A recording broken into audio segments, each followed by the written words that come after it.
کا انکار نہ کرے، فرضیت کا اعتقاد بھی رکھتا ہو، لیکن کرنے میں کوتاہی ہو جائے، لاپرواہی ہو جائے، تو وہ سخت گنہگار اور فاسق اور آخرت میں عذاب کا مستحق ہوگا۔ اور اگر کوئی شخص روزہ رکھ کر بغیر کسی شرعی عذری کے توڑ دے، یہ توڑنا اس کے لیے حرام اور ناجائز ہے، اس کے لیے قضا بھی ہوگی اور کفارہ بھی لازم آئے گا، یعنی 60 دن مسلسل روزے رکھنا ان کے اوپر ضروری ہے۔ میرے محترم بزرگوں اور دوستوں، اور جو حدیث پڑھی ہے اس میں یہ فرمایا کہ جو شخص رمضان میں ایمان کے ساتھ ثواب کی امید سے روزہ رکھے تو اللہ تبارک تعالیٰ اس کے اگلے اور پچھلے سارے گناہ کو معاف کر دیتے ہیں، مٹا دیتے ہیں۔ ایک بات میں آپ کو بتا رہا ہوں، اس حدیث میں جو بتایا گیا کہ اگلے پچھلے سب گناہ معاف فرما دیتے ہیں، پچھلے گناہوں کی معافی تو سمجھ میں آتی ہے، لیکن اگلے گناہ یعنی جو زندگی میں ہم نے گناہ کیا ہی نہیں ہے تو وہ گناہ کیسے معاف ہو سکتا ہے؟ اس کا مطلب یہ ہے کہ آئندہ جو انسان گناہ کرتا، اللہ تبارک تعالیٰ اس کو بچنے کی توفیق عطا فرما دیتے ہیں۔ یہ اس کا مطلب ہے اس حدیث کا، یعنی پچھلے گناہ تو معاف ہو چکے لیکن آئندہ اللہ تبارک تعالیٰ نہ کرنے کی توفیق دیتے ہیں، جس کی وجہ سے وہ گناہوں سے بچ جاتے ہیں، پاک صاف ہو جاتے ہیں۔ اس لیے رمضان المبارک کے مہینے کو قیمتی بنائیں۔ ایمان بہت اسلام کی بنیادی ضرورت ہے۔ ایمان آج ہم ہر جگہ سنتے ہیں، جگہ جگہ مسجد میں جماعت والے جاتے ہیں، ایمان کی بات کرتے ہیں، علماء کرام جاتے ہیں، ایمان کی بات کرتے ہیں۔ ایمان ہے کیا؟ ایمان اگر ہمارے دل میں ہوگی، اس کے بعد اگر ہم نماز بھی پڑھیں گے، روزے بھی رکھیں گے، زکوٰۃ بھی ادا کریں گے، صدقہ خیرات بھی کریں گے، حج بھی کریں گے، عمرہ کریں گے، اگر ہمارے اندر ایمان ہوگی تب یہ کل قیامت کے دن قابل قبول ہوگی، اور اگر ایمان نہیں ہے تو یہ سب کے سب بیکار ہے۔ میرا محترم بزرگوں دوستوں، آج ہم سب کو معلوم ہونا چاہیے کہ آج ایمان سے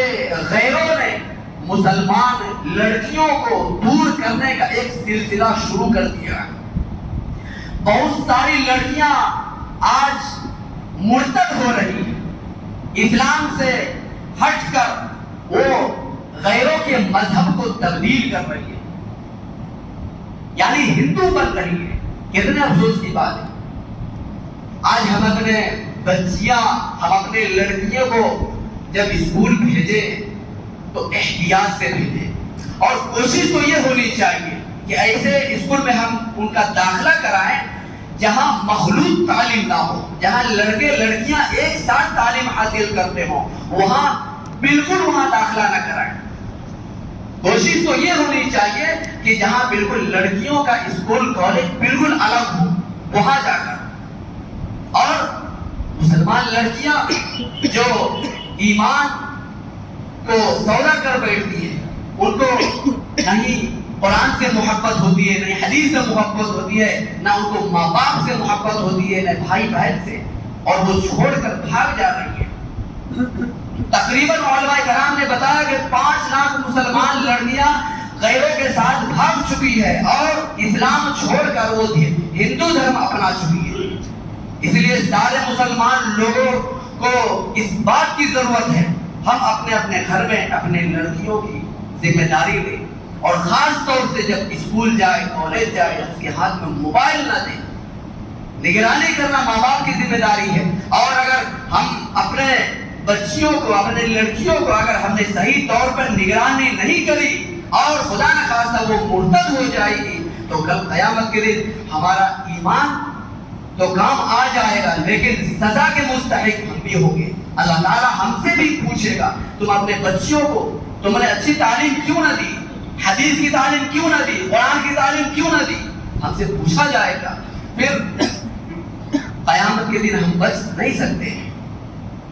پھر اس وقت نماز بھی کام نہیں آئے گا، روزہ بھی کام نہیں آئے گا، زکوٰۃ بھی کام نہیں آئے گا۔ کہ اگر تمہاری بچیاں مرتد ہو کر چلی گئی تمہارے ذرا برابر احساس نہیں ہوا، اس سے پہلے اگر غور کر لیے ہوتے تو یہ نوبت یہ دن دیکھنے کو نہ ملتا۔ اس لیے میرے محترم بزرگوں دوستو، ہمیں چاہیے کہ یہ پرفتن دور میں ہم اپنے لڑکوں اور لڑکیوں کو دینی تعلیم ضرور دلائیں، قرآن کی تعلیم ضرور دیں، اور خود بھی عمل کرے، خود بھی نماز پڑھے، اپنے گھر والوں کو بھی کہے، اپنے ملنے جلنے والوں سے بھی کہے، اور جتنے بھی کہنے سے اگر کوئی شخص ہمارے کہنے سے صحیح راستہ اختیار کر لے تو امید ہے کہ کل قیامت کے دن اس کی وجہ سے ہماری مغفرت ہو جائے گی اور ہم جنت میں جانے کا مستحق ہو جائیں گے۔ اللہ تعالیٰ سے دعا کریں کہ اللہ تعالیٰ ہم سب کو رمضان المبارک میں زیادہ سے زیادہ